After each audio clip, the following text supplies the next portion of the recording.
অমর হে অমর হে অমর হে অমর বুদ্ধদেব ভট্টাচার্য অমর হে অমর হে অমর হে অমর বুদ্ধদেব ভট্টাচার্য অমর হে অমর হে অমর হে ইনকলাব জিন্দাবাদ জিন্দাবাদ জিন্দাবাদ ইনকলাব জিন্দাবাদ জিন্দাবাদ জিন্দাবাদ ইনকলাব জিন্দাবাদ।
সরি আমরা একটা স্টেটমেন্ট দিছি অলরেডি না এই দিন তো ভিডিও আছে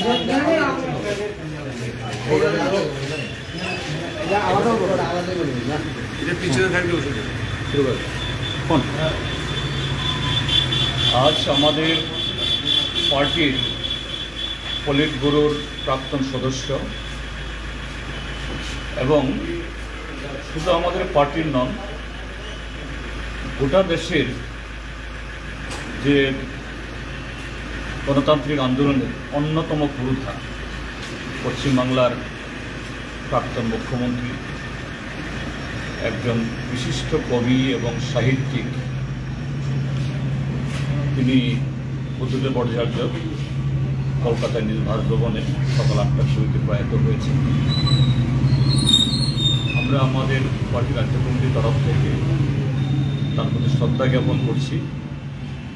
তার জীবনাবসানে শুধু একজন কমিউনিস্ট নেতা প্রয়াত হলেন না, আমাদের ভারতবর্ষের রাজনীতিতে স্বচ্ছতা, সততা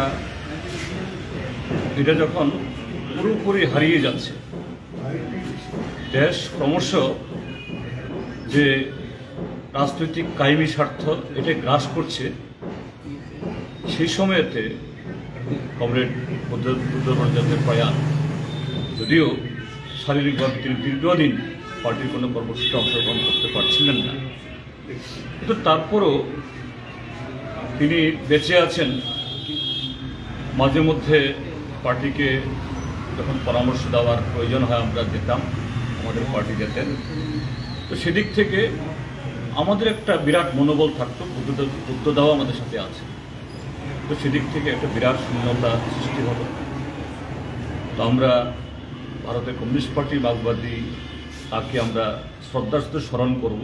এটা শুধু স্মরণের জন্য স্মরণ না, তার যে আদর্শ, কাজের ধারা, তিনি যে বৈশিষ্ট্য যে পশ্চিমবাংলাতেও একটা বর্তমান ব্যবস্থায় বিকল্প কর্মসূচি নীতিতে কীভাবে জনগণের সেবা করতে হয় তার মডেল খাড়া করে গেছেন, সেগুলো আগামী দিন আরও অনুসরণ করার মধ্য দিয়ে, আমাদের কাজের মধ্য দিয়ে আমরা তাকে স্মরণ করব। ধন্যবাদ।